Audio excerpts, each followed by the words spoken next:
it's been Genfield. I have a GoPro. What's up? So you've probably noticed that there are two different types of screws.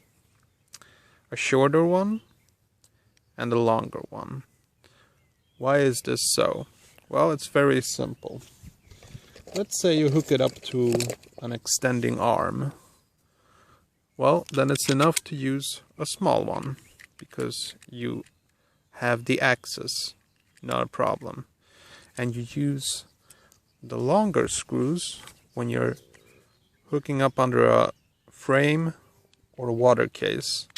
And the reason being because if you hook on the shorter screws under a frame, for instance, and you want to quickly remove it, it's going to be like a little problem because it's going to be directly under the frame, so it's going to be very tricky to get it off. And this is why you always use the longer screws, because now you have easy access to the screwing part. God, I love that word screw. And there you go.